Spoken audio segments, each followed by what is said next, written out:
پرانے وقت کی بات ہے کہ ایک دفعہ ایک جنگل میں خرگوش اور کچھوا رہتے تھے۔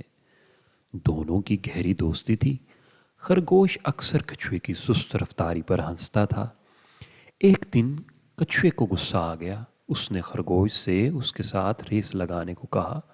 خرگوش نے فوراً پیشکش قبول کر لی۔ جیتنے کا نقطہ طے ہوا اور ریس شروع ہوئی۔ خرگوش بہت تیزی سے بھاگا، لیکن جلد ہی اس کی سانسیں نکل گئیں۔ رستے میں خرگوش نے ایک ٹھنڈا سایہ دار درخت دیکھا۔ اس نے کچھ دیر آرام کرنے کا سوچا۔ وہ اچھی طرح جانتا تھا کہ کچھوے کو وہاں پہنچنے میں کافی وقت لگے گا۔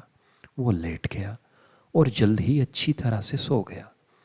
خرگوش کا سونے کا ارادہ تو بالکل بھی نہیں تھا۔ کچھوے نے اپنی سست لیکن مستحکم چہل قدمی جاری رکھی۔ اس نے سوئے ہوئے خرگوش کو بھی دیکھا۔ وہ خاموشی سے اس کے پاس سے گزرا۔